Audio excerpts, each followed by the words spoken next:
seu coração. Betel FM. Debates Betel. Debates Betel. Apresentação: Orsino Filho. Atenção, ouvinte. As opiniões aqui emitidas são de inteira responsabilidade dos senhores debatedores, não expressando a opinião desta emissora.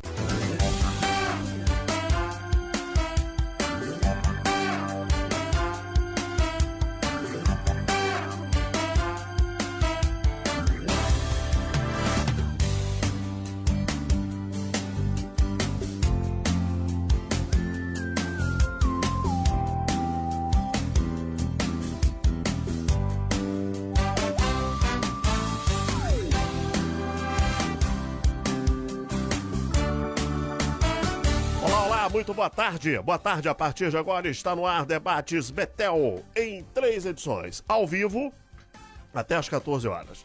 Reprise às 17 horas e reprise à meia-noite. Comigo à mesa para mais um debate, os nossos convidados, a pastora Terezinha, o pastor Diego Cândido e o pastor Flávio França. Para você que está ao vivo conosco, ao participar da nossa pesquisa, você está concorrendo a um CD autografado do cantor Matheus Gripe. E a pergunta é a seguinte: você concorda com o induto de Natal? A chamada saidinha, né? Que a galera todo final de ano tem. E coincidentemente, né? Parece que aumenta muito as estatísticas, né? Principalmente de roubo nessa época, em função da saidinha. Não são poucos casos, né? De criminosos que recebem o induto e durante o induto são presos novamente. E muitos nem voltam, né? Verdade. Some por ali mesmo. Ouviu boa tarde da pastora Terezinha. Tudo bem, pastora? Quanto tempo? Boa tarde, tudo ótimo, graças a Deus. Nos abandonou Gente, por quê? saudade de vocês. O que está acontecendo? Crise de coluna, uma crise de coluna daquelas. Eu acho que eu já tô Não, eu acho que eu já estou me acostumando com o problema. Né? Coluna é fogo. Já estou me acostumando com o problema e vambora. Meu amigo pastor Diego Cândido, tudo bem, pastor? Seja bem-vindo, boa tarde, prazer tê-lo aqui. Prazer é todo meu, boa tarde, ouvintes, boa tarde, pastores debatedores. Como diz o meu amigo aqui, pastor Flávio, ainda bem que é crise de coluna, né? Puxa, é suportável, né? Se fosse crise financeira, acho que seria pior, né? A crise financeira tá pegando. Tudo bem, Flávio? Boa tarde. Olha, Orsino, bom demais. Boa tarde para você, boa tarde para os nossos ouvintes. Tudo de bom para vocês que estão aí conosco, um pouquinho depois da hora, né? Os probleminhas da vida. Mas estamos aí, firme e forte. Não saia daí não. Fique aí conosco, que a gente vai debater hoje aqui um assunto muito importante. É verdade. Deixa eu até aproveitar e pedir perdão aos ouvintes. O atraso hoje é por minha conta. Eu tive uma questão de urgência do trabalho, né? E acabei tendo que me atrasar para resolver uma assinatura de um documento. Entendeu? Às vezes acontece. Você tem que ensinar alguém a assinar no seu lugar.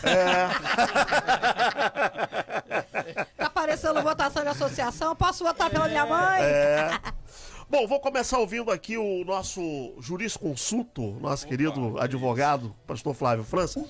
Ô Flávio. Não vai ler a matéria, não? Precisa? Você acha que precisa? Eu não li. Não leu? Então vou ler, então. Então vamos lá. Lê aí pra gente. Maioria do STF apoia induto de Natal de Temer, mas guerra de manobras bloqueia desfecho.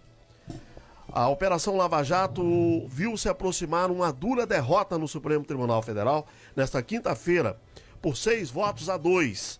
A maioria dos ministros presentes na corte votou por rejeitar uma ação direta de inconstitucionalidade da Procuradoria-Geral da República que visava barrar o decreto de induto de Natal proposto pelo presidente Michel Temer. O texto editado pelo MDBista em 2017 previu o perdão da punição e de eventuais multas para quem cumpriu 1/5 da pena em casos de crimes cometidos sem violência ou grave ameaça, independente do tempo de condenação. A medida tem potencial para beneficiar condenados à Lava Jato, apesar de ter formado maioria favorável à constitucionalidade do decreto. O caso não teve desfecho. Houve estratégia em plenário. 2 ministros contrários e a favor do indulto no final. A sessão acabou suspensa por pedido de vistas do ministro Luiz Fux. E os ministros também votaram pela manutenção da decisão liminar do ministro Luiz Roberto Barroso, que barrou o texto de Temer até a conclusão do julgamento. Bom, a gente está aqui de novo, né, Flávio, em mais um clássico caso de interferência de um poder no outro, né? É verdade. Orsino, essa é uma questão tão sensível que eu acho que o STF julgou certo. Mas julgando certo, ele traz um prejuízo enorme para todo mundo. É impressionante. Porque, assim, olha, ser juiz não é fácil. Sabe? Você ficar entre a cruz e a espada. Por que eu digo isso? Porque o indulto é uma prerrogativa do presidente da República. E ele estabelece as condições do indulto, que é colocar em liberdade alguém que está preso. Sob que condições? Você vê o que ele fez agora. Ele estabeleceu que ia ser com 1/5 da pena cumprida, enquanto que anteriormente era com 1/4. Né? E aqui a questão agora é matemática. Se você cumpre 1/4 da pena, você cumpre mais do que cumpre 1/5, em termos de tempo, correto? Então, o que acontece? Ele afrouxou as regras para a concessão do indulto. E isso é uma prerrogativa do presidente. Se o STF diz assim, não, ele não pode fazer isso, é a típica interferência de um poder noutro. Então eu acho que eles julgaram correto. Mas julgando correto traz um prejuízo para todos. Por quê? Porque você bota na rua uma quantidade enorme de pessoas que cumpriram o mínimo da pena, 1/5. Então imagine o seguinte, se o sujeito ele foi condenado a 10 anos tem uma cadeia. Fila, Eduardo Cunha, Isso. Cabral. Não Todos vamos os corruptos, né? não vamos nem vamos esquecer pelo menos por hora. O Cabral. Assim, a classe Lula, política. Vamos pensar num preso comum. O cara foi condenado a 10 anos. Não, o Lula ainda não sai nessa, porque ele foi condenado a 12. Então, 1/5 da pena, 1/5 da pena ele não cumpriu. Mas imagina, o cara foi condenado a 10 anos. Com 2 anos de pena cumprida, ele entrou no 1/5, ele sai no indulto.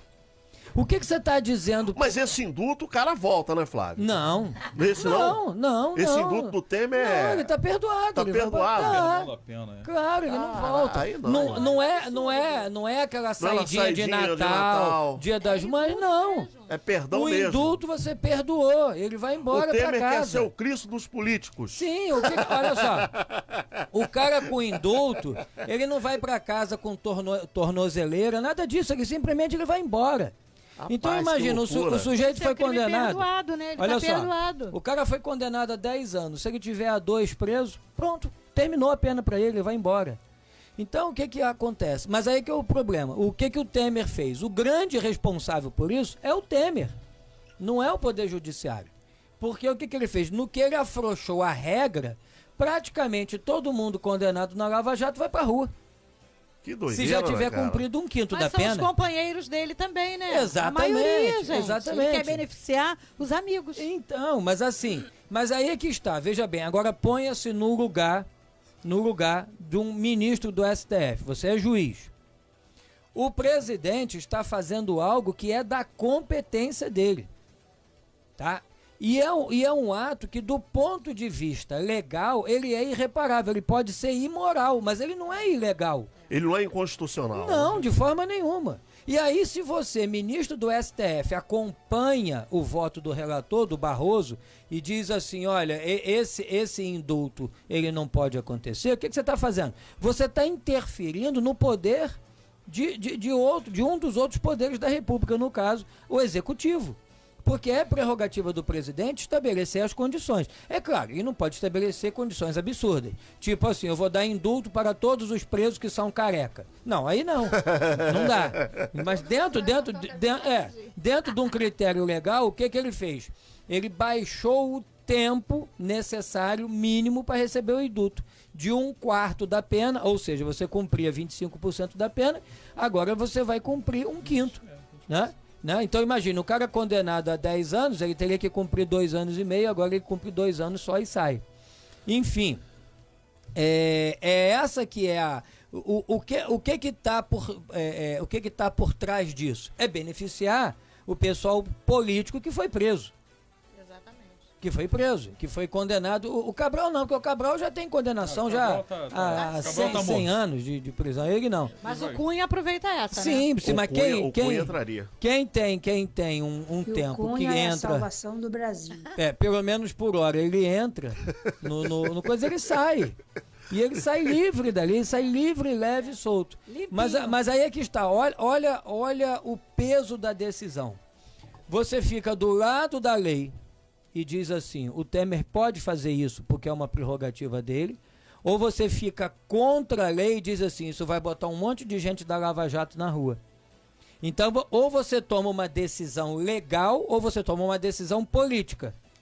Agora, o STF, ele tem que tomar decisões com base na Constituição. Ele é o guardião da Constituição. E se a Constituição diz que o presidente da República pode dar o indulto, e é ele que estabelece as condições, como é que você vai intervir agora e vai dizer assim, não, você não pode fazer isso?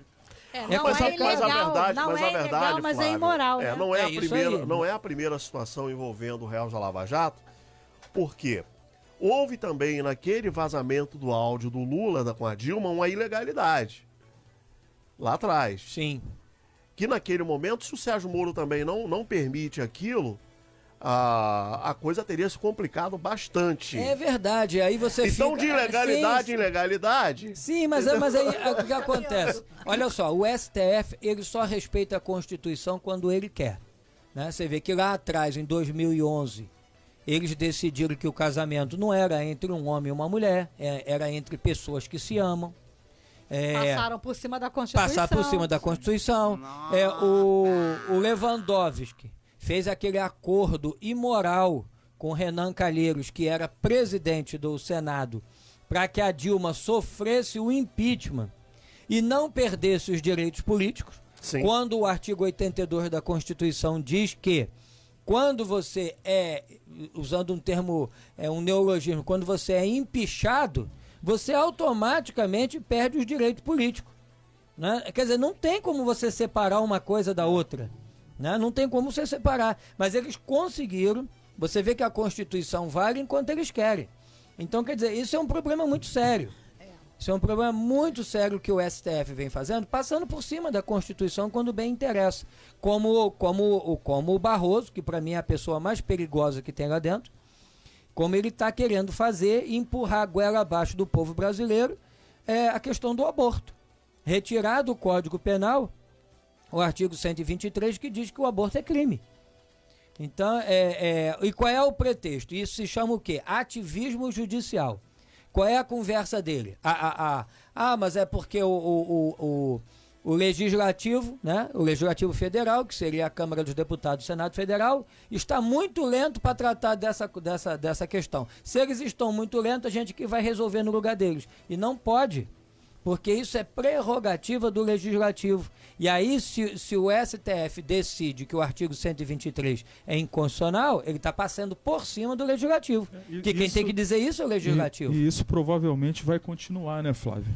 Tendo em vista que o próprio Toffoli assim que o Bolsonaro ele foi eleito, ele já se manifestou com relação ele já demonstrou a insatisfação da parte dele, né, dos ministros, e colocando ali já diante das palavras dele lá que eles vão ser uma oposição ali, né? Mas sim, mas óbvio, porque a eleição do Bolsonaro desagrada a todo o establishment e desagradou, óbvio, a grande mídia.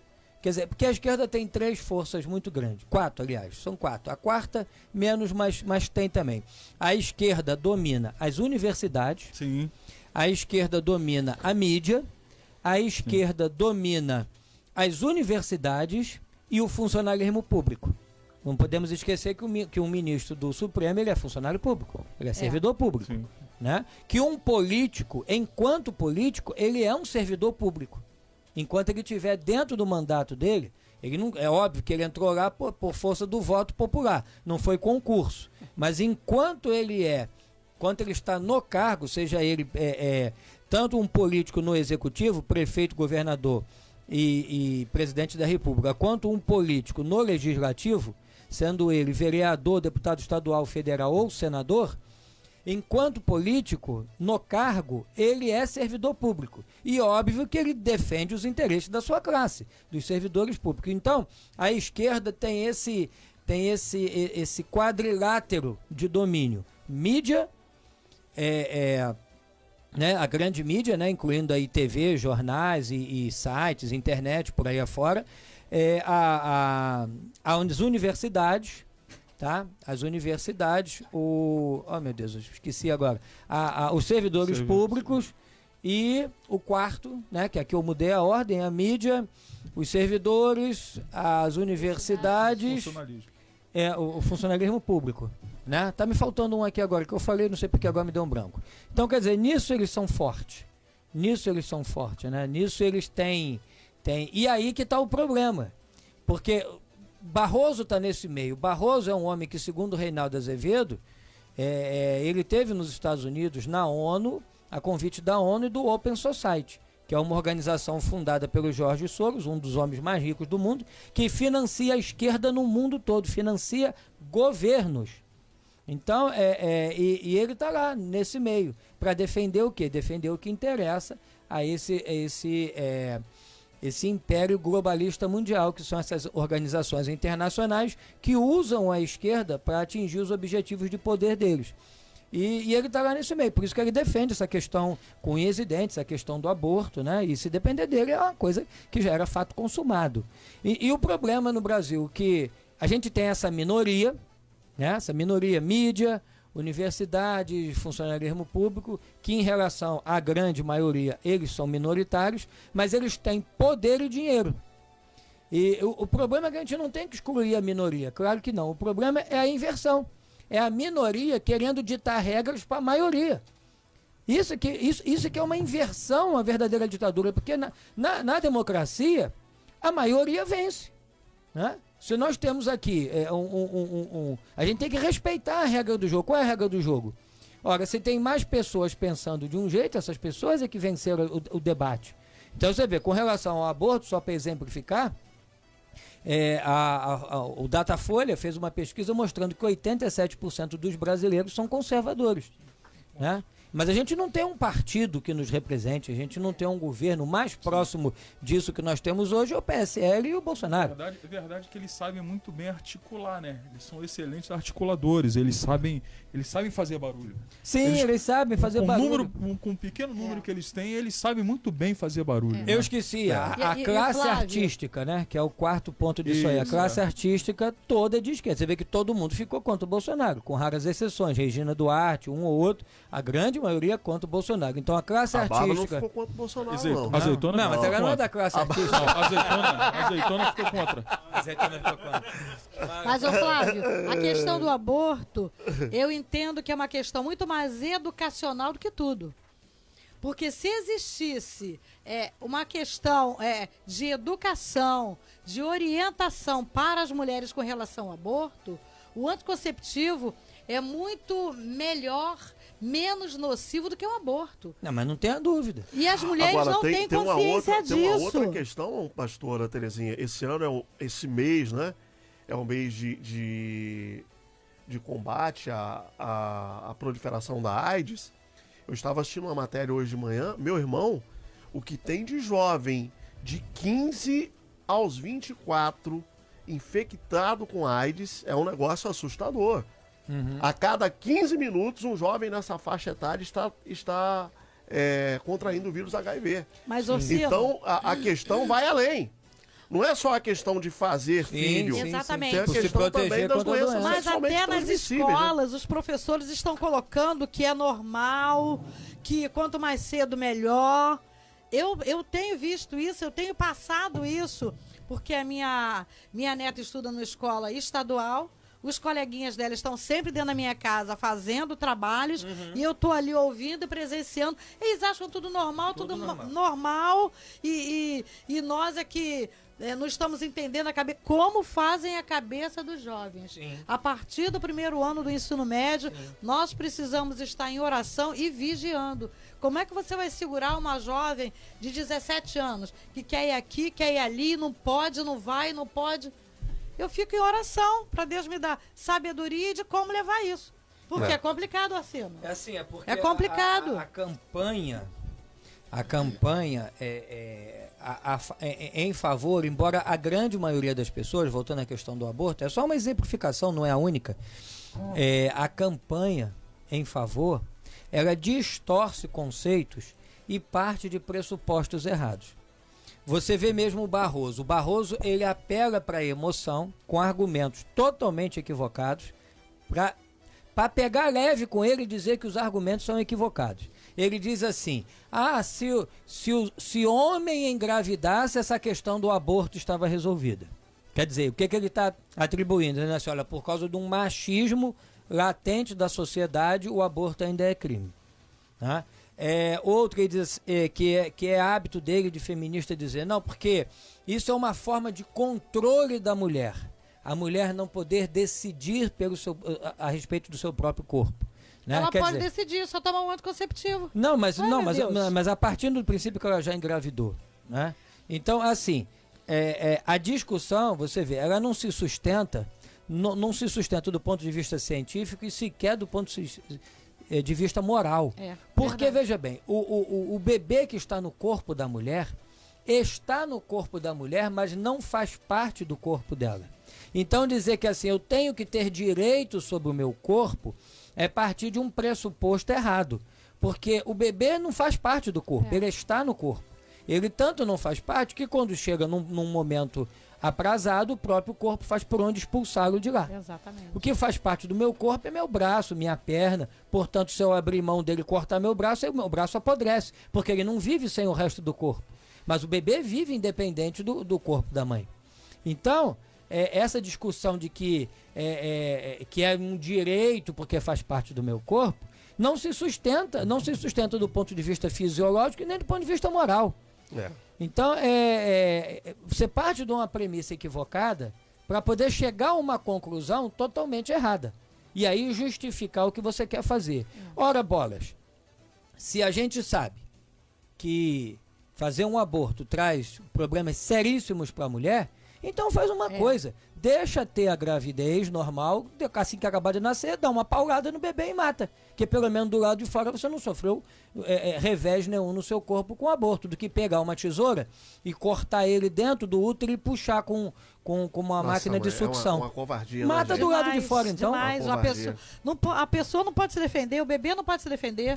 A partir do momento que você teve o bebê, você decide. Não, ele quer se defender. Pelo amor de Ele Deus. quer se Agora, defender, mas ele não consegue, né? Diego, o Bolsonaro já falou que quem pegar esse indulto, aproveite, porque se depender Acabou. dele, não tem mais, né? Acabou a festa. Acabou a festa, né? O Bolsonaro, ele é radical, né? Já percebemos. Assim como eu já participei do debate na semana passada, eu acredito assim que para grandes males tem que ter doses grandes de remédio, de antibiótico, né? Grandes males, grandes remédios, né? Assim, Pode se tornar veneno, né? a gente tem aqui uma linha de pensamento aqui no nosso país assim muito engraçado. Porque a gente deseja país de primeiro mundo com pensamento e atitude de terceiro. Não tem como, né? Então não tem como. Assim, eu vejo, se você parar para analisar, né, Flávio, a questão do indulto, no que tange a questão de ressocializar o indivíduo, ela não é ruim. Ela não é ruim. A pena por si só ela não pode ser somente punitiva. Ela tem que pegar o sujeito e trazer ele de volta à concepção de viver em sociedade. Mas não tem jeito. Aqui, infelizmente, nesse ponto eu me torno obrigado a concordar com o radicalismo do Bolsonaro. A gente precisa sofrer algumas agruras aí de um radicalismo para o trem voltar pro trilho. Entende? Eu entendo assim, se você for olhar a lei no papel de forma seca, né? Assim, você vai concordar. Eu entendo e concordo que o sujeito que ele cometeu um ato, um crime, ele tem que ser posto de volta à sociedade, de volta na questão da concepção de sociedade. Sim. Ele tem que ser recolocado na sociedade num todo, entende? Não apenas receber o alvará dele e volta para você. Não. Mas, infelizmente, não dá para funcionar só no papel, entende? Então, eu creio, assim, que infelizmente, esse radicalismo Bolsonaro, ele vai trazer o trem de volta para os trilhos e aquele que está a fim de cometer o crime ou já está cometendo o crime, ele vai ter que começar a repensar de forma radical. Mas, Assim, pastor, eu vejo o seguinte, concordo com o indulto em parte. Você dá o indulto de Natal, que é perdão da pena, aquela pessoa que teve todo um acompanhamento, um trabalho de ressocialização, ele fez um curso, ele aprendeu alguma coisa, ele vai chegar aqui fora, ele vai ser inserido na sociedade, ele vai trabalhar, é uma coisa. Agora, você colocar na rua o cara que tá lá, com a mente vazia, que é a oficina do diabo realmente, que vai chegar aqui fora para reincidir, para roubar, Não, porque o que a não. gente vê é que quando chega aqui fora, Sim. época Faz- de Natal faz é a a pior mesma que coisa. tem. Ele vai reincidir, ele vai roubar de novo. E acaba servindo como um estímulo. Porque todo mundo sabe que aqui o sujeito para ser preso tem que fazer força. E para continuar preso, mais força Mais ainda. força ainda. Porque tudo colabora para que ele seja logo liberto. Esse aqui é o problema. A gente tem um sistema que pune, mas a punição é frouxa, porque o camarada sabe que dificilmente ele vai cumprir a pena. Aí entra no indulto, entra em outros casos. E isso gera o quê? Uma expectativa de que, se você cometer uma infração criminal e for punido, essa punição não é por muito tempo. Isso me faz lembrar São Gonçalo, que é um município aqui na região vizinha, aqui na região metropolitana do Rio, quase vizinho nosso, e lá havia uma época, eu conheço bastante São Gonçalo, que eu morei lá 2 vezes. Lá, assim, o pessoal não pagava IPTU, 1 ano, 2 anos, 3 anos, porque não ia para dívida ativa, porque E depois ficava vinha o perdão esperando. da dívida. Isso, ficava esperando o próximo prefeito, que já na campanha Já avisava, ele prometia anistiar os devedores. Então o cara não pagava esperando uma anistia futura. É o que mais ou menos funciona esse indulto. Ou outras coisas que alivia a pena. Ah, mas eu vou, mas aí tem indulto, mas aí tem aquilo, tem saidinha de Natal, do Dia das Mães, não sei o que. Ah, então isso aqui é uma beleza. Agora, a gente aqui, nós já estamos tão acostumados com a impunidade, a banalização da vida é tanta, que outro dia, conversando lá com a minha funcionária, né, sobre aquela menina que foi morta lá no Mandela, né, a garota de 21 anos, que disseram que a arma do bandido disparou, a garota foi atingida e tal. Disparou, Ela me subiu, perguntou fez assim, curva. Fez curva, né? mas o cara foi preso? Aí eu fui obrigado a rir na cara dela. Eu falei, tu já viu o bandido ser preso porque matou alguém? É isso que tem que mudar, Isso aí. né? E ninguém O vai su- pra rua protestar quando é o bandido que atira. Quando é a polícia que atira e acerta alguém, aí vão pra rua, taca fogo em ônibus. Não teve protesto. Não tem protesto. Quando é o bandido que mata alguém lá dentro, ninguém protesta. Ninguém vai pra boca protestar, né? Isso, não vai. Não vai, né? Vai lá na boca com bandeira do PSOL fazer protesto. Pois é. Mas se for a polícia, e eu não tô defendendo aqui quando a polícia eventualmente atira e acerta alguém que não tem nada a ver com a história. Não é defesa. Aí vai pra rua, taca fogo em ônibus, não tem nada a ver, né? Queimar o ônibus.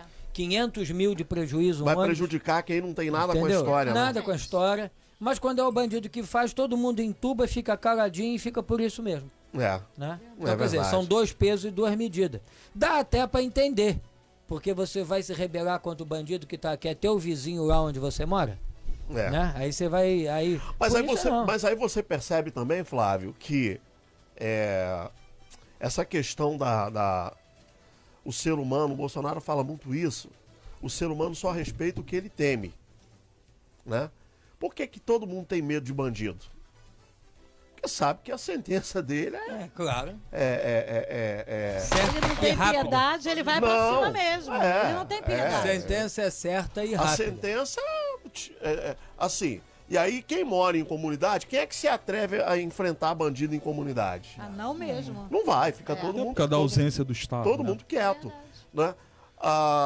Agora, eu acho que esse negócio, a partir do momento, eu venho falando isso aqui, a partir do momento que nós começarmos a ter um novo tipo de governante, um novo tipo de comando das tropas, né? Agora, por exemplo, quando o Bolsonaro começa, mesmo com os esperneios que tá aí para todo lado, que tá todo mundo esperneando, principalmente a classe política tradicional, mas o Bolsonaro tá pegando os generais e colocando em posições estratégicas de governo, né? A partir São disso... técnicos, né? Não são políticos do jeito que os outros faziam, né? Exato. A diferença é essa. E assim, e não é questão só de ser técnico, é porque também tem uma questão da resposta, da questão moral. Por exemplo, quando ele pega o Sérgio Moro e nomeia o Sérgio Moro para ministro da Justiça, ele está mandando um sinal para o mundo do crime, né? Ele está mandando um recado, olha, aqui não vai ter refresco, aqui não vai ter arrego, quem roubar vai... Ou seja, aí até o Bolsonaro é fogo, né? Porque assim, quando falaram que o Lorenzoni e tal, não sei o quê, mas o senhor coloca a mão no fogo por ele, falou, rapaz, eu confio só no meu pai e na minha mãe, não livrou a cara nem dos filhos nem da mulher. Ele deve ter apanhado em casa aquele dia. Pô, mas naquela época apanhava mesmo. Não, foi agora. Foi agora. Essa declaração dele foi agora, que a Folha de São Paulo, não sei se vocês acompanharam, a Folha de São Paulo fez uma matéria requentada, dizendo que o Lorenzoni estava sendo investigado por doação das JBS, alguma coisa assim. Mas enfim, eu acho que a partir... Mas deixa eu só te falar uma coisa. Nós não podemos nos responsabilizar nem pelos atos dos nossos filhos, que dirá para os dos amigos. Não pode, você Não, vai claro se que responsabilizar pelo que seu filho fez. De forma Cada um nenhuma. dá conta daquilo que faz.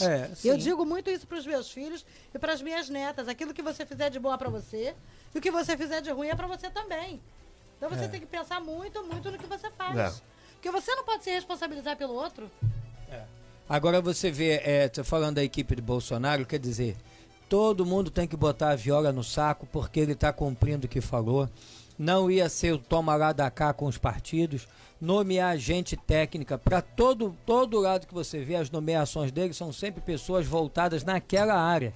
Não é você pegar um médico, botar como ministro das comunicações, aí no Ministério da Saúde coloca um cara que era trapezista de circo e No não sei o que. Ministério do Entendeu? Esporte, você bota filho de pisciano, que é Pois advogado. é, não tem nada a então ver quer com dizer, não nada. tem nada disso. Em todos os cargos você vai vendo que são pessoas da área.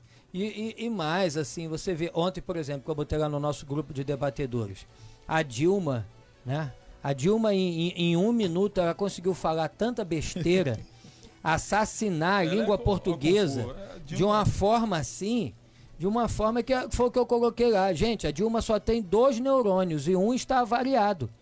Então, a gente já teve isso como presidente da República. Eu fico triste do afastamento da Dilma pelo fato de que se encerra por aí os memes, né? Ah, sim, pois é. Não, mas ela continua dando palestra. Mas, rapaz, ela não aprendeu ainda a diferença do dia para a noite e anda dando palestra. Então ela ainda vai nos divertir muito. Aí logo abaixo eu botei o quê? O vídeo do Eduardo Bolsonaro sendo entrevistado pela Fox News falando em inglês com ele. Então você vê o nível, a diferença, né? O nível que você tem hoje. O General Mourão dando uma entrevista lá nos Estados Unidos também em inglês, não é com tradutor, entendeu? A Dilma foi falar em português, matou o tradutor não sabia como traduzir as besteiras que ela falou, né? que era uma coisa impressionante. Então, assim, você já viu aonde que esse país desceu, ao nível moral e intelectual que esse país desceu, que uma minhoca era capaz de fazer melhor. E essa pessoa foi presidente da República, né? E aí agora caiu por terra aquela história de que, não, ela é totalmente imbecil, mas pelo menos ela era honesta. Já caiu por terra também que está denunciada aí. Está denunciada, virou réu aí agora no... Coisa, quer dizer, nem honesta era também. Né? Nem honesta também. honesta. É ladrazinha igual todos os outros. Vamos ouvir as opiniões dos nossos ouvintes. A Bárbara está comemorando aniversário até hoje, né, Azeitona? Não parou, não? Vai- Eu parei no comemorar, sábado. não? Vai pagar pra gente hoje também? Eu já parei, gente. Ontem não era ninguém, eu tava morta. Posso mandar só um abraço aqui? Fica à vontade, E pastora. pedir para ele participar também. O Wanderson, até coloquei aqui para ela. O Wanderson Maia, lá da Pão Carioca, está nos ouvindo, colocou lá para todo mundo ouvir. E eu gostaria que ele participasse Pão também. Carioca o quê? Uma padaria? É uma padaria, Uma lá na padaria? Barra da Tijuca. Ah, legal. E ele tá lá ouvindo. E, Wanderson, dá sua opinião também. Manda o pessoal aí participar, hein? Um abraço para todos da padaria Pão Carioca, né? O pão lá é bom, pastora? Muito bom. Muito bom? Muito bom. É, Doces. Legal, legal, legal. Então vamos lá. Fala A aí, gente está Bárbara. perguntando hoje pro ouvinte se ele é a favor do indulto de Natal. Eu começo pelo Facebook. O Nestorzinho Macedo diz o seguinte: esse é o país, deve receber alguma verba do PT, só fala contra o Brasil. O Tony Ferreira diz: não, todos os presos. O El País é argentino, né? Ou é francês? Não, é espanhol. Espanhol? Espanhol. Vai. É um jornalzinho de esquerda também, um jornalecozinho de esquerda. É. O Tony Ferreira diz: não, todos os presos que não foram injustiçados deveriam ficar em celas isoladas e indenizarem dinheiro suas vítimas. Prisão no Brasil, além de ser atrativa para preguiçosos, ela acaba premiando com várias refeições, visita íntima, contato pessoal por todos os meios, quem não quer contribuir e ainda se dispõe a atrapalhar quem quer contribuir com o crescimento do país. A Fátima Muratori diz: boa tarde a todos os debatedores, tenham uma excelente semana, com certeza não. Benjamin Chacal diz: contra esse, abre aspas, insulto de Natal, fecha aspas. O Antônio Carlos diz: não, sou a favor de demissão do STF em massa. O Luiz Carlos diz: sou contra o indulto de Natal. O Francisco Azevedo, o Williams Andrade e Giovanni Rosas também não concordam. O Marlon Cruz diz: não, qualquer ser humano de bem que está bem de cabeça não apoia essa palhaçada chamada de indulto, que na verdade é um insulto à população de bem do Brasil. E o Supremo Tribunal, vergonha federal que deveria barrar essa esculhambação, ainda apoia. Eu não sei também qual a relação. A gente pode estar falando aqui besteira, mas enfim. Não sei qual a relação que tem dessa coisa do Temer ter dado aquela canetada lá na aprovação do aumento deles. Se isso também tornou alguns ministros mais simpáticos. Né? Um absurdo isso, né? Pelo amor de Deus. O brasileiro... Pode acontecer, Não, né? mas pelo amor de Deus, assino. O trabalhador brasileiro sai de madrugada, chega tarde da noite, mal vê os filhos para ganhar 900 e poucos reais. Aí tudo que ele paga, todas as contribuições dele, vai para um aumento desse? Sim. Isso é um negócio abusivo. É falta de respeito com o povo. Não sei como Pastora pode. Terezinha, você falou uma coisa muito importante. O brasileiro acordou para um fato gravíssimo, que é ele que paga as contas. Nós Que até pagamos. então a gente achava assim, é o salário deles lá. Não é nada. Como se o dinheiro viesse de outro planeta. Somos nós que pagamos sai do nosso para bolso. essa camarilha toda. Eu sei que dizer- tem gente boa no meio, mas tem muita gente que... Porque depois que o cara faz um concurso e ele passa pelo período probatório, ele é estável. Isso é uma coisa que precisa acabar com no Brasil, essa questão da estabilidade. Porque Concordo. depois que ele é estável, ele só pode ser mandado embora depois do inquérito administrativo, que com amplo direito de defesa, aí ele é exonerado. Mas essa questão da estabilidade também tem a ver com a questão da troca, né? Que acontece a alternativa de poder, né? Porque, por exemplo, se eu sou funcionário público, não tem estabilidade. Aí a pastora Terezinha hoje é a governadora, amanhã é o Diego. Aí eu vou passar o pente fino geral, né? Então, mas o que Acho que a acontece? estabilidade tende a preservar o funcionalismo disso, né? Pois é, mas você está falando, por exemplo, estabilidade no Poder Judiciário. Eu acho que para carreiras de Estado você tem que ter estabilidade. Por exemplo, aquilo que é dado ao juiz, a inamovibilidade. Né? Isso é um palavrão, inamovibilidade. Por quê? Para impedir justamente que um poder intervenha no outro, pegue o juiz e joga ele lá para a caixa-prego para não sei para onde. Ele é inamovível. Ele só sai da onde está se ele quiser. Então, justamente para evitar essas interferências políticas. Então, para as carreiras de Estado, eu acho que é importante a estabilidade. Para evitar justamente de você tomar uma decisão contra alguém poderoso e esse poderoso te mandar embora. Agora, para a parte administrativa, você vê, o judiciário não tem nada a ver com isso. Pode entrar governador, pode sair governador, o funcionário é o mesmo. Ele não tem interferência. Então o cara ganha estabilidade. Enquanto ele está naquele período probatório, ele ainda trabalha. Depois que ele ganha estabilidade, ele senta em cima da estabilidade e Pronto, só acabou. trabalha se quiser. A gente Veja, sabe as estatais que existem, né? Bancos. o cara não trabalha. Eles prestam um favor pra gente. Não, assim, e quando trabalha, a produção é baixíssima. Você vê, por exemplo, o trabalhador brasileiro... Não tem cobrança. Ó, o trabalhador brasileiro, ele já trabalha em média, tá? A produtividade dele é 6 vezes menor que a do americano. E 10 vezes menor que a do inglês. Então, a produtividade média do trabalhador brasileiro é 10 vezes menor que do trabalhador inglês. Nós estamos falando da iniciativa privada. Imagine isso no funcionalismo público, que o cara não precisa trabalhar para poder ganhar dinheiro, que ele ganha sem trabalhar. Né? Se na iniciativa privada, aonde você tem que ser bom, porque senão você é mandado embora, você já produz 10 vezes menos que o trabalhador inglês, imagine no serviço público que não existe nenhuma ameaça ao seu emprego. Só cumpre horário. Ó, por exemplo, tirando como exemplo o Poder Judiciário, o que acontece hoje? Digamos, você é funcionário num cartório judicial, lá dentro do fórum. Se você é mau funcionário, não acontece nada. A única coisa que o juiz pode fazer é colocar você em disponibilidade. O que ele faz? Ele diz pro tribunal assim, ó, eu não quero mais esse sujeito aqui na minha vara. Bota ele em outro lugar. Aí você fica disponível ao tribunal. O tribunal tem que colocar você em outro setor. Mas ele não adianta o juiz dizer assim, esse cara não produz.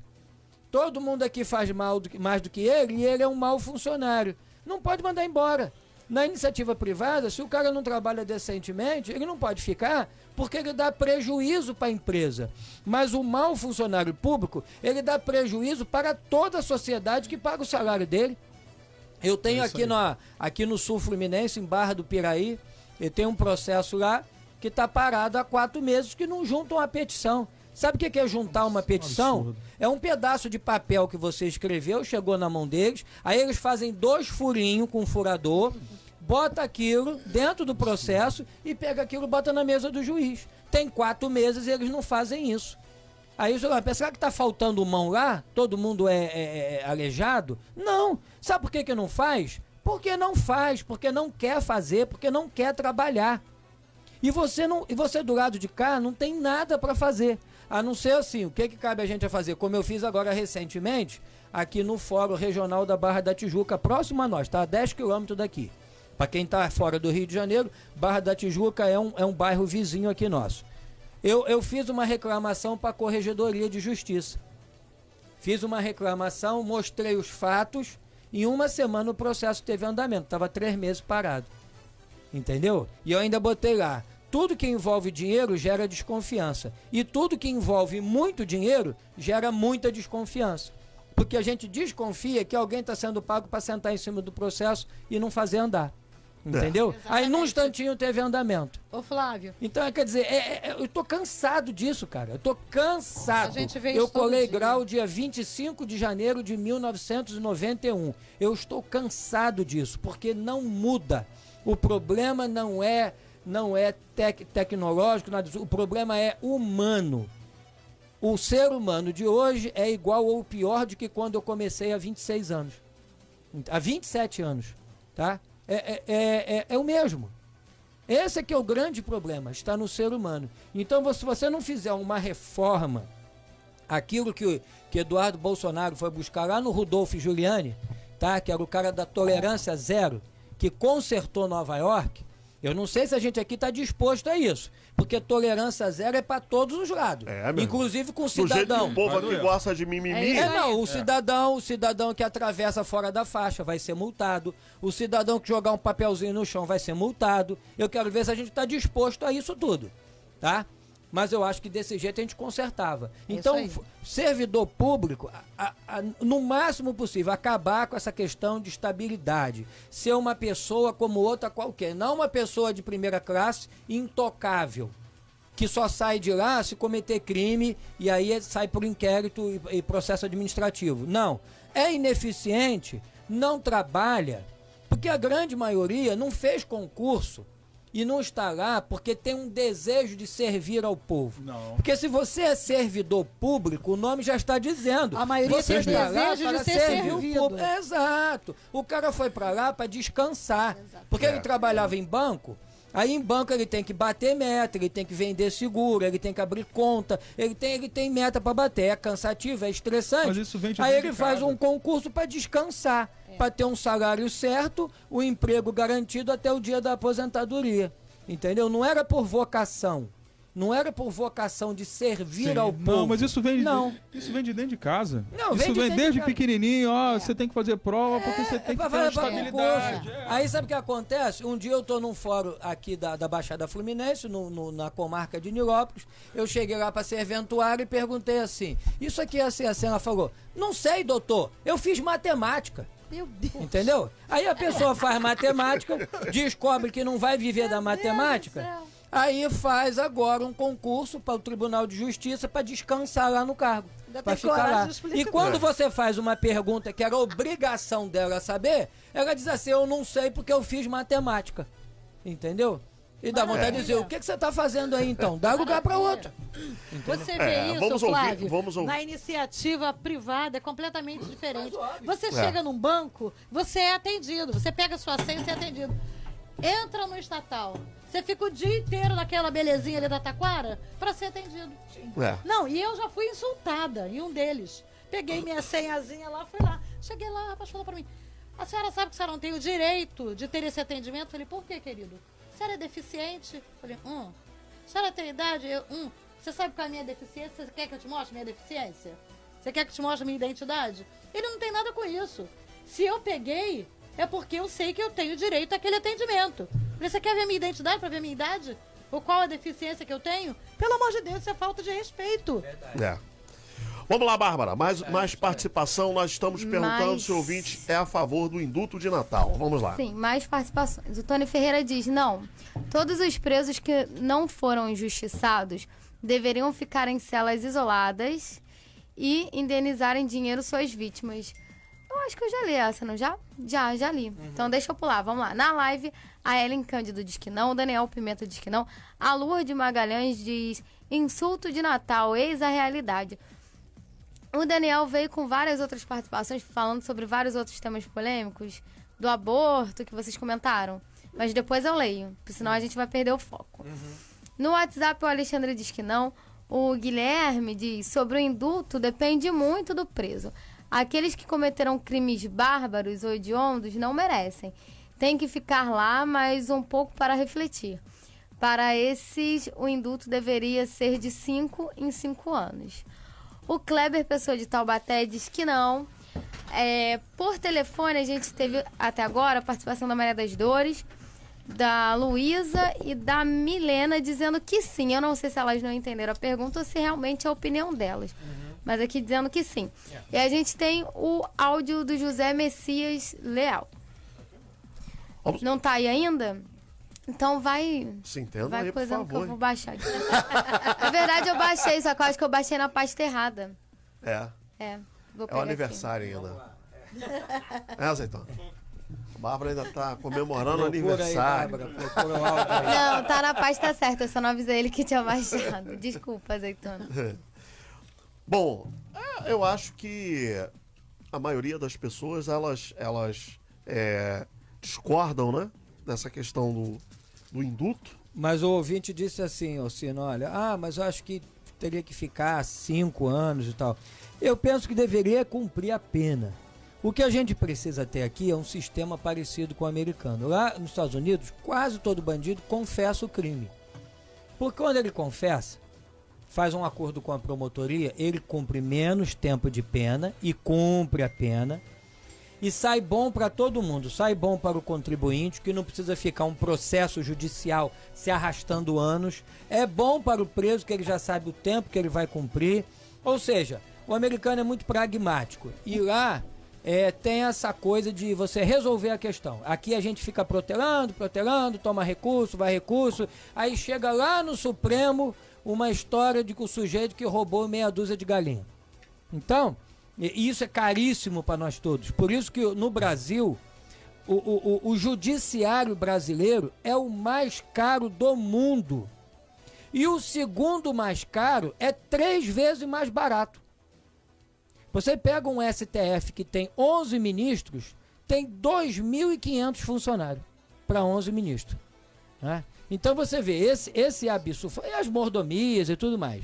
Então você vê o custo que o funcionalismo público tem para a sociedade brasileira, é um custo absurdo. Nesse caso aqui de crime, como é que acontece nos Estados Unidos? Um exemplo, aquilo que a gente chama aqui de sequestro relâmpago. Você é pego num lugar por 2 vagabundos, é colocado num carro, aí pegam o teu cartão com senha, vai passando de agência em agência, enquanto que você fica preso num lugar, ou você fica dentro do carro com o sujeito. Uma situação tremendamente... eu não tenho nem expressão, é uma coisa horrível você passar por isso. Bom, como é que isso acontece nos Estados Unidos? O camarada que fez isso, o caboclo foi lá, cometeu o crime, chega pro promotor, o senhor fez isso? Fiz. Quer fazer o acordo? Quero. Você se confessa culpado? Sim. Vou estabelecer aqui com o juiz uma pena de 5 anos para você, tá bom? Tá. Então você vai cumprir 5 anos. Tá, perfeito. Aí se o sujeito diz assim, não, quero fazer acordo não.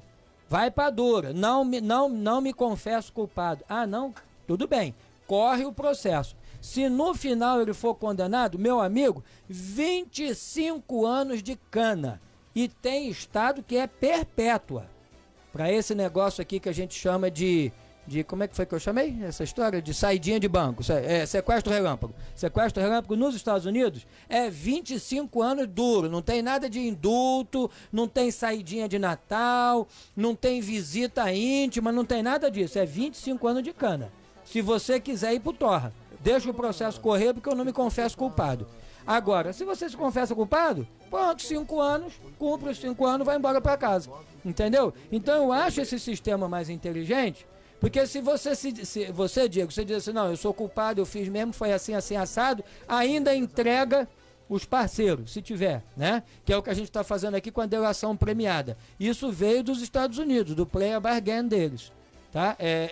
Isso é coisa que vem do americano, e olha como está dando certo. Então, aqui se o camarada se confessasse, tomando esse exemplo aí do sequestro relâmpago. Não, fui eu mesmo, peguei a dona, botei no carro, fui lá passando o cartão de crédito dela, tudo bem.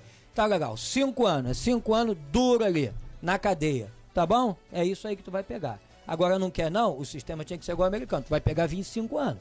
Se tu for condenado, se você provar a sua inocência, não, tudo bem, você é inocente. Não era você e tal, papapá. Mas, foi condenado, 25 anos no pau, cadeia. Vai sair de lá de cabelo branco. Fechado. Entendeu? Saiu. Então é assim que pra mim tem que funcionar. Não é você botar um sistema que você, igual o Cabral. Pegou 100 anos, não sei, daqui a pouco eles inventam um indulto pra ele. É. O cara já fica contando que ele não vai cumprir aquilo ali. Né? Como José Dirceu, que está na rua, que o Toffoli soltou. José Dirceu, que é um terrorista, é um agente cubano dentro do Brasil, está na rua. Está na rua dizendo como é que o mundo tem que ser, como é que o mundo tem que Não, girar. se o cara souber que ele vai cometer o delito e vai ficar preso, ele vai pensar 10 vezes. Certeza da punição. Se eu for preso, eu vou apodrecer lá. Então não E vou eu vou fazer. cumprir, exatamente. Você vê Você vê essa audiência de custódia. Pô, isso é brincadeira. Brincadeira, cara. Isso é brincadeira. A ideia, Diego, a ideia é boa, mas você pega um monte de juiz que foi criado, influenciado por todo esse esquema esquerdista estadista no qual o bandido é vítima da sociedade. E culpado é você, Diego, porque você é burguês, você é da sociedade opressora. E ele é bandido, ele é vítima da sociedade. Para você ter uma ideia, eu estava numa delegacia lá em Angra dos Reis, agora recentemente, conversando lá com a inspetora, ela me disse que pegaram um vagabundo, tá? E ele pegaram lá no flagrante do crime e levaram para audiência de custódia. Chegou lá, a juíza perguntou para ele assim: o senhor se sentiu constrangido ao ser preso? Eu pergunto, quem é que é preso? Digo assim, não, eu adorei ser preso, eu achei lindo quando a polícia chegou. Isso é pergunta que você faça pro vagabundo? Você que ficou constrangido em ser preso? E o pior, Flávio, não é isso? Contar, isso é o fim, o pior, Não, fiquei feliz. E o pior, se o polícia, no afã das emoções, deu um pescotapa num cara desse, e ele chegar e falar, fui agredido, é como se tudo aquilo que ele fez antes da prisão não valesse de nada. Sim. O que valeu foi o pescotapa. Agredido. O cara tava correndo na rua, você correndo atrás, aí daqui a pouco tu derrubou ele, deu um mata-leão nele, aí o cara, quase que eu perdi o sentido quando ele me apertou no pescocinho. Tá bom, tá vendo? Vamos processar o policial, esse opressor, o policial agrediu, ele é o opressor, e esse pobre coitado, na audiência de custódia, vamos botar ele pra ir pra casa, pra responder o processo de liberdade. Entendeu? Então, quer dizer, isso tudo é distorção, porque, olha, a coisa chega no Brasil boa. A coisa chega aqui boa. Mas a gente tem um prazer em distorcer e destruir aquilo que é bom. Você vê, nós temos a justiça privada, o tribunal arbitral, que é excelente. É uma coisa que no mundo todo desafoga o judiciário. Funciona. Aqui não funciona. É mais barato. Aqui não deu certo. Aqui começaram a fazer curso. Mas também com cada de 7-1 com carteira de juiz. Mas é verdade. É isso, esculhambar. Aqui em Jacarepaguá eu conheço uns 5. Então. Entendeu? É isso aí. Verdade. É isso aí. Inclusive você conhece também. O que aparecer de juiz na rua é brincadeira. É isso aí. O cara faz um curso, pega uma carteira de juiz arbitral. E daí que sai dando carteirada por aí. Aí quer pagar meia no cinema porque é juiz arbitral. Cara, eu vou te contar que a gente tem um prazer de esculhambar as coisas sérias. Gente, que é vai pro banco certo, você paga meia. E mete aquela amarra, sabe com quem tá falando? Sou juiz. Mas por que eu digo e repito eu já sempre vi aqui que o juiz de problema do paz Brasil é eclesiástico moral? fazer isso, tá? Misericórdia, O gente. juiz de paz, porque o juiz de paz, aí o cara chega e diz que é juiz de paz, quem não sabe pensa que ele é Verdade. juiz togado, ele é nomeado para fazer aquilo ali, fazer casamento, mas é uma pessoa comum. Mas então o que acontece? O que eu sempre digo aqui, o problema do Brasil não é econômico, não é político, não é nada disso. O problema é moral. O problema do Brasil é um problema moral. Enquanto a gente não elevar essa moralidade do brasileiro, entendeu? Eu cito sempre o exemplo aqui. E isso muda de lugar para lugar também. Né? Porque a moral no Rio de Janeiro... Mas isso só vai mudar com leis mais rígidas. Não, eu acho que isso eu muda acho na sociedade, que sim. Você tem que saber que você tem que cumprir. Você pegar a moral aqui, a moral numa favela é uma, a moral num centro urbano é outra, a moral no interior é outra. Você muda de estado no Brasil, a moral é outra.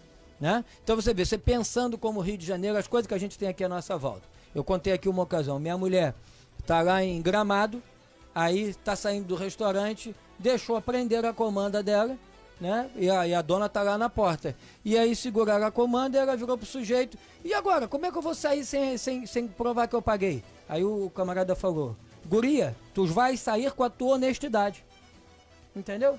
Agora aqui você tem que ter acordo, você vai pegar a comanda, vai pegar a nota fiscal, vai ter que mostrar o carimbo do caixa, porque senão o cara vai achar que você trouxe uma nota fiscal falsa de casa para não pagar, entendeu? Uma coisa que me ofende aqui, gente, é quando você entra num provador e tem que levar aqueles cartões e tem que, gente, olha, que retrocesso. É verdade. Porque é uma questão moral. Aí você entra aqui... O cara vai lá, bota 3 calças e sai embora. País do lado aqui, cara, Uruguai. Não tem parece uma coisa boba, mas não tem um hotel no Uruguai que você entra que o secador tá preso na corrente. É verdade. Né? É. Aqui no Brasil não, irmão. Se não botar na corrente, o nego bota na bolsa e leva. Rapaz, farmácia. Meu irmão fazia segurança de um... Prende isqueiro em boteco? Rapaz, olha só. Não vai aprender secador. Meu irmão fazia segurança de um motel lá em Minas. Os caras conseguiram levar uma LED, irmão.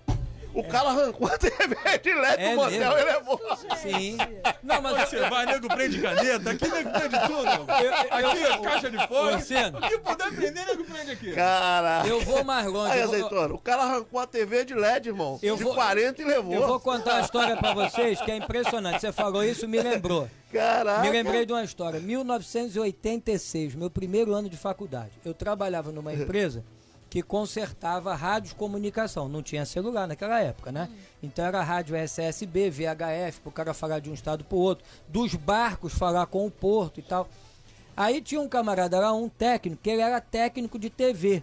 Então ele trabalhava lá e de noite ele consertava televisão em casa. Não era nada de LED, TV com aquele tubo de imagem e tal. válvulas, Olha o né? que ele fazia. Ele ia pra motel, tirava a TV, tirava a peça da TV que interessava pra ele e levava pra consertar a TV do cliente. Ele já conhecia os motéis na Baixada Fluminense com as TVs que tinha, que era Philco. Ele já sabia era a marca de Philips. tudo que é a TV. Sim, sim, ele já conhecia tudo. Ele era técnico de TV, então ele já ia pra aquele motel certinho, daquele modelo de TV que ele precisava Sabendo uma que ele peça. precisava, Aí meu ele Deus. levava, ele ia com a mala Então ele dele. já tinha um álibi pra mulher, por que que ele tava Motel, entrando né? em motel? Não, não, ele era solteiro, ele era solteiro. Ele era solteiro, aí ele ia pro motel, Te vi levava, saindo no motel, fui fazer um concerto. levava a malinha de ferramenta dele, com ferro de soldar e tudo. E o que acontece? Ele levava a peça ruim, chegava lá, tirava a peça da TV, botava a peça ruim, e ele era técnico, de forma que quem abrisse depois não sabia que tinha sido trocada. Que E levava doideira, a hein? peça da TV. Aí, Cara, azeitona, isso é tá vendo aí? O povo é criativo. 1986. Entendeu? Eu só posso dizer isso aqui agora porque hoje as TVs são de LED. Quem tá ouvindo aqui, ninguém, se tiver essa ideia, não vai dar certo. Você não tem como desmontar TV de LED mais. Até porque as TVs mudaram, tem que ter cartão, tem uma Rapaz, série de tem coisas. um mecânico lá em Minas, que eu não vou citar o nome dele, mas pensa numa pessoa desonesta. Quem é o cantor? O cara muito. Rapaz, o cara muito desonesto. Eu teve uma. Na minha infância, adolescência, eu fui trabalhar com um cara, né? Aí, rapaz, a gente trabalhava na beira da estrada. Isso na década de 80. O cara com um Voyage novinho, Flávio, indo com a família pra praia. Aí o Voyage do cara deu um problema lá.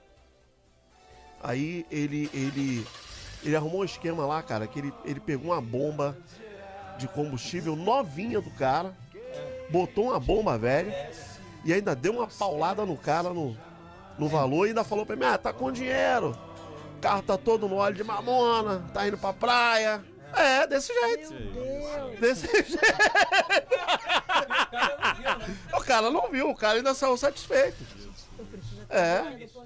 O cara ainda saiu satisfeito. Então, assim, essa é a moral não vamos generalizar, né?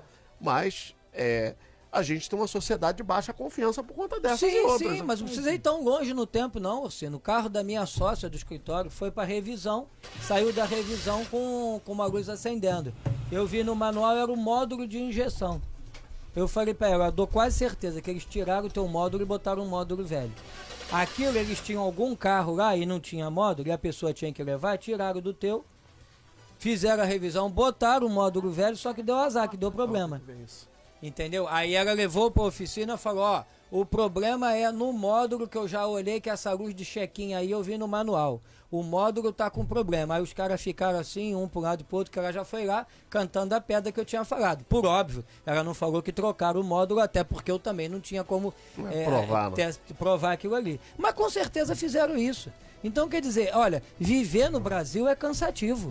Muito cansativo, porque é muita desonestidade. Muito. Por isso que quando aparece alguma coisa assim, tipo o camarada que acha uma mala com dinheiro e devolve... Vira manchete de jornal. Vira manchete, porque isso é raridade, né? Isso é raridade. Então, quer dizer, aqui a gente até, o cara ganha até uma medalha, né? Porque quando o cara é honesto. Quando que ser honesto não era nem virtude, é pra ser obrigação de nós todos ser honestos. Né? Mas assim, a gente vai mudar quando a moralidade desse país mudar. E eu acho que está mudando. Ô Flávio, mudando, você sim. estava falando aí de Gramado, eu me lembrei. Em Gramado, você vai atravessar, você colocou o pé, o cara para pra você passar. Aqui o sinal está pra você. Não, o sinal tá fechado, não atravessa, o cara não. tem que esperar, Espera senão o cara passa parar. por cima. Espera parar e olha bem. Gente, eu vi esses dias. Nós paramos no sinal, o pessoal atravessando, veio um cara varado, quase que pega a garota. Falei, gente, que absurdo é esse, o sinal fechado. Não, e às vezes é até perigoso você querer respeitar a lei, porque você vai parar, o de trás vai bater. Bate você.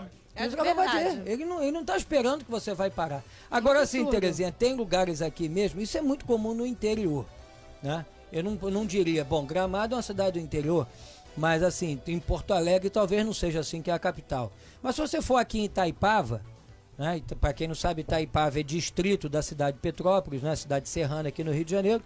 Lá em Itaipava, você vai com o carro, a pessoa chega na beira da coisa, o pessoal para. Angra né? também é assim. Para. Angra também. Também passei por isso em Angra. Então, quer dizer, você, no interior, você ainda vê esse tipo de coisa. Fora de dia Aqui turístico, no né? nosso município que é terrível, meu Deus. É. Não, Total assim... falta de respeito. porque aqui não é nada. Nós estamos aqui quase 7 milhões de pessoas. É muita gente. 1/3 desse povo está morando em favela. Né? Então, quer dizer, e você sabe que aí os costumes são outros. Eu não estou falando isso aqui contra ninguém que mora em favela, não, longe disso. Né? Tenho muitos amigos, frequento favela também, vou, sempre que Tem muita gente necessário. boa e né? formada, inclusive. A nossa em favela. igreja é numa favela, então não era assim, era para ser um bairro comum, mas que virou uma favela, como todo o Rio de Janeiro virou uma grande favela. Então, eu digo assim, eu sou contra a favela. Sou contra a favela porque gosto das pessoas que estão lá, amo os que tem lá. Porque eu não posso dizer que favela é um ótimo lugar de se morar. Eu acho que nem que quem está lá, se pudesse, estaria em outro lugar. Né? Mas é por já estão necessidade. favelizando os condomínios? Para uma tudo, coisa mas terrível. tem um espírito nisso também. É impressionante, porque se tiver arrumadinho uma coisa e tal, daqui a pouco o cara faz um puxadinho, bota uma carroça na frente, amarra um cavalo, não sei o que. É espiritual. Tem um espírito de porco também, que gosta de emporcalhar o lugar. Rapaz, tu faz a coisa toda bonitinha, pinta, bota lá, daqui a pouco os caras dão um jeito. Olha, aqui na Cidade de Deus fizeram um pedaço ali que era um conjuntinho todo de tijolinho, fizeram uma estrutura diferente, não botaram laje, botaram os telhados inclinados assim, 45 graus, que era pro sujeito não crescer. Rapaz, mas puxaram do chão, botaram viga do chão, subiram do lado para meter laje, para fazer outro em cima. Quer dizer, não é, fizeram uma coisa bonitinha. Aí foram lá e emporcalharam tudo. Entendeu? Ora por necessidade e ora pelo simples prazer de transgredir, de fazer de qualquer jeito. Né? E vai ficando aquela coisa assim, aquela poluição visual. Porque é um troço todo desestruturado, um puxa uma casa para a esquerda, outro para a direita, um faz estilo colonial, outro faz um caixote, um bota de alumínio, outro de ferro, um bota pedra na frente, outro coloca azulejo, fica aquela bagunça visual, entendeu? Aquilo que é poluição visual. Né? Então, quer dizer, eu acho que tem também, você falou a questão espiritual, eu não afasto isso também, essa possibilidade, mas eu acho que tem muito disso, de educação, e muita gente parece que não tem prazer num lugar organizado, certinho, bonitinho. O cara vai logo fazer por onde emporcalhar o ambiente. Não, o pior é que acaba desvalorizando o imóvel. Ah, sim. Sim, não, e é um problema você comprar no Brasil, pra você ter uma ideia. Ô Terezinha, a minha cunhada comprou um bom terreno em Saquarema, um loteamento novo, e aí o pessoal o loteador tá lá no contrato, que as casas têm que ser construídas em estilo colonial. Isso tá para manter um padrão no lugar. Eles Vai lá ver o que estão estão fazendo. Aqueles caixotinhos de 3 andares, aí o cara não acabou embaixo, tá tudo no tijolo, ele já mete um terraço. Daqui a pouco ele tira as telhas do terraço, bota uma laje, bota o terraço mais pra cima. Quer dizer, daqui a pouco aquele vira um lugar que era ser bacana, um lugar que ia ser legal, ia ficar tudo bonitinho, vira um favelão, melhora um pouquinho. Entendeu? Para manter organizado, você tem que ter mão de ferro ali, porque se você não tiver, vai bagunçar. Sim, até porque aquilo que está no contrato, você não tem como obrigar. E depois que o lote é teu, você não tem como obrigar o cara a construir. Aquilo ali é quase que uma questão de boas intenções. Ah, vamos todo mundo construir aqui no estilo colonial para ficar padronizado. Não. Rapaz, se você vê o que está construindo lá hoje, dá pena. Dá pena. Agora você vê, o cara que está levantando... fez o investimento inicial... Fez o investimento inicial. O cara que está levantando um mausoléu de 3 andares horroroso, fazia uma casinha bonitinha, linear, em estilo colonial. Não, e O dinheiro que depois ele tá você gastando quer naquilo. vender, ninguém compra. Não, mas claro. Ninguém compra. Não, rapaz, brasileiro é tem que morrer difícil nascer demais. de novo. Não, pois é. Como é que resolve um negócio desse? Fala pra mim. Ó, rapaz, é difícil. É difícil a solução, porque o problema não tá fora, tá dentro da cabeça. É. Pois é. Entendeu? Mas você vê, nós tivemos uma presidenta com 2 neurônios. O que você pode esperar agora também? Entendeu? Olha pra quem votou. Oh, Deus. Uma complicado, pessoa que né? só abre a boca pra comungar com a mandioca, pra querer estocar vento, entendeu? Pra não... Isso foi Não, estocar presidente vento foi da demais, República, gente. meu Deus. complicado. Por ali você vê o resto. É verdade. Toca aí, Bárbara, vamos nós, pra gente fechar o nosso debate. Vamos lá, deixa eu só ler umas participações que entraram agora. O José Odélio diz que não, que ele não é a favor do indulto e diz o seguinte: quando for dado a corrupto. Ah, não, ele fez uma brincadeira, tipo, não, quando for dado a corrupto. Entendeu? Tipo, ele é a favor para outros casos, mas para corrupto, não. ele não é a favor. E aí a gente também teve mais a participação do Wanderson Maia. Ele diz que ele não é a favor do indulto de Natal. E ele diz o seguinte, que muito excelente a gente debater esse tema, muito bem colocado e discutido por vocês aí da mesa hoje, tá? E aí então a gente vai ouvir agora o áudio do José Messias Leal e também do Christopher Caetano. Nasceu o áudio? Nasceu, Bárbara. Boa tarde, Betel. Boa tarde, família seleta por aí. Parabéns pelo programa. Indulto de Natal para crimes comuns, sim, deve ser liberado. Agora, para crimes hediondos, não. Ninguém que é um homicida solto pela cidade. Demais, a bancada do PT está pleiteando uma mudança da lei onde vai favorecer políticos ladrões, políticos corruptos.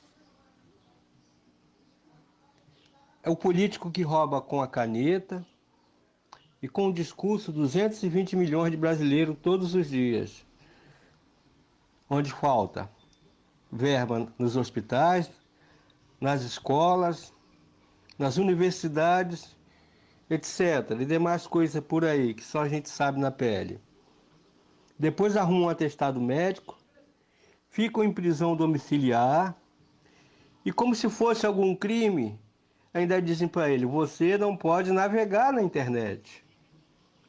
Isso aí tem que ser revisto, porque roubar de 220 milhões de brasileiros, deixar numa situação difícil milhares e centenas de famílias, é uma coisa muito grave, e é crime hediondo. Eu conheço pessoas que por perder emprego, perder a empresa, se suicidaram. Isso é grave. Quando o político rouba, ele rouba de 220 milhões de brasileiros. Para o político, não deveria haver indulto. Não deveria haver indulto de Natal. Obrigado, Betel, JML. Obrigado aí pela oportunidade. Obrigado, Betel. Bom, eu sou a favor que o apenado cumpra a pena dele de forma irrestrita. Se ele foi condenado ao regime fechado, que ele cumpra de forma irrestrita, que ele trabalhe para poder custear a sua estada e que ele tenha que cumprir isso sem nenhuma folguinha, sem nenhuma brecha. Sei que entra questões psicológicas, questões físicas, bota o cara no banho de sol e volta. Até a visita íntima ele tinha que ter restrição com relação a isso. Porque se ele não queria ir para a cadeia, ele andasse em conformidade com a lei, não cometesse crime. Vamos lá, fala aí, Bárbara. Então vamos lá. O nosso resultado hoje ficou o seguinte: 88% dos ouvintes diz o seguinte: não são a favor do indulto de Natal, tá? Apenas 12% responde então que sim. E foi o que eu falei, que foram as pessoas que participaram por telefone. Não sei se elas entenderam a pergunta, se realmente é a opinião delas, mas ficamos com 88% a 12%. 88-12. Beleza. Já foi o nosso sorteado de hoje. Nosso sorteado de hoje é o Alexandre, que participou com a gente pelo WhatsApp. Parabéns, Alexandre. Parabéns. Um abraço, Bárbara. Até amanhã, se Deus Até quiser. amanhã. Flávio, suas considerações finais, algum comentário sobre o resultado da pesquisa? Não, eu acho que as pessoas entenderam bem a questão. O problema não está no indulto, sim. Eu também não concordo com ele, não. É a forma como ele foi concedido, porque você conseguiu arriar as pré-condições para ser beneficiado. Em vez de cumprir 1/4 da pena, cumprir 1/5. Quer dizer, você bota mais cedo na rua aquele que cometeu um crime. Aí só porque não cometeu um crime com violência e tal, nem grave ameaça, mas pô, tem milhões de crimes aí que são cometidos que dão um prejuízo enorme, como o nosso ouvinte falou aí da corrupção. Mas a corrupção é um crime violento. Quantas sim. pessoas morreram no hospital por falta de verba? Exato. Eu perdi um irmão. É porque você não violento. individualiza. Parece menos grave, né? Que você vê, por exemplo, o cara vem com uma arma, toma sua carteira. Esse crime não entraria, porque foi cometido debaixo de violência.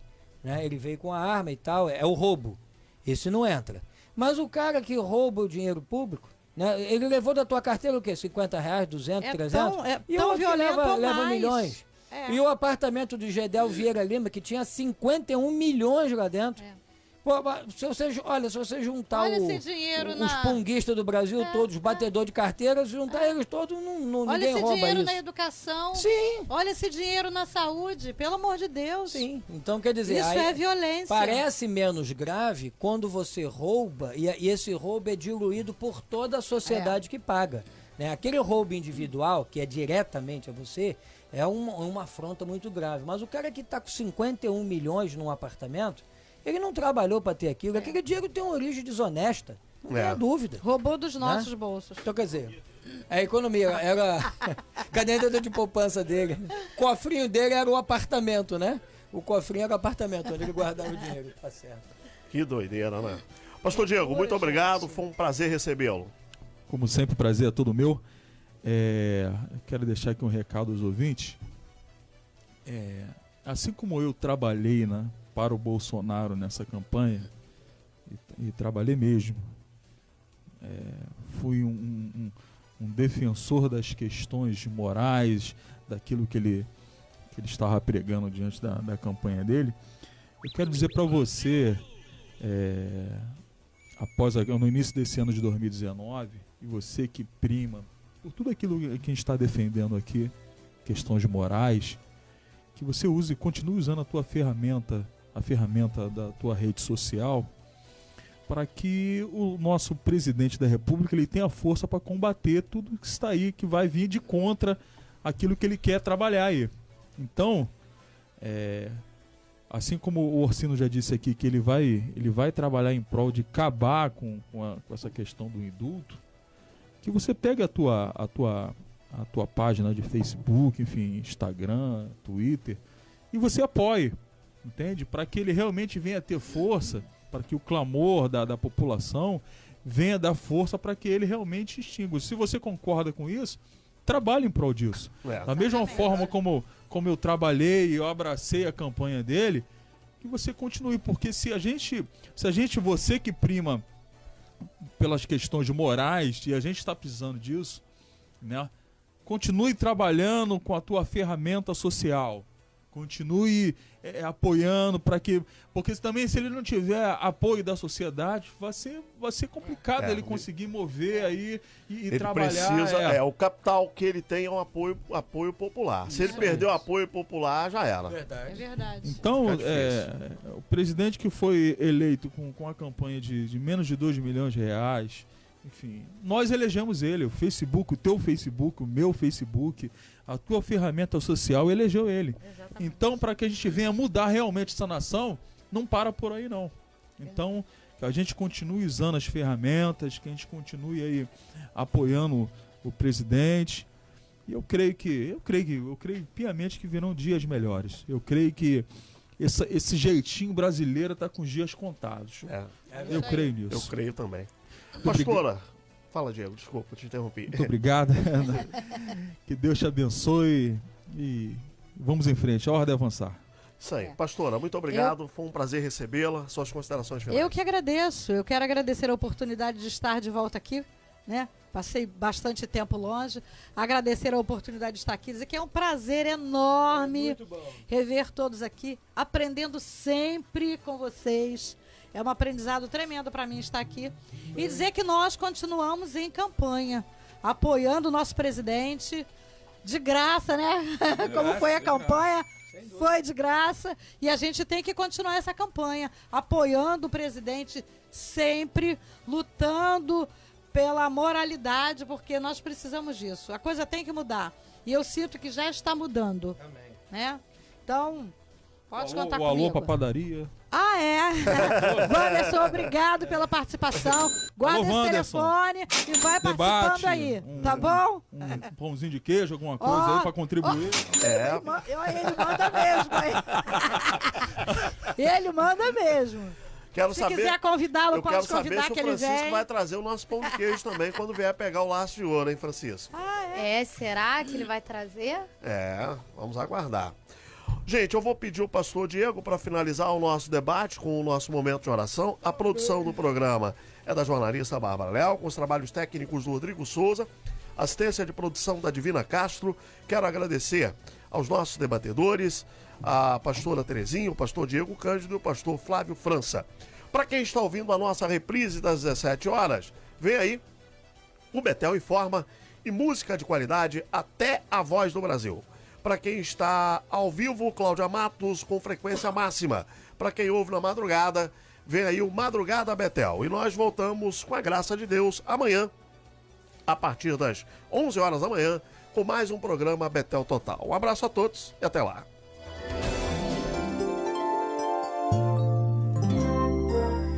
Feche os olhos pra orar.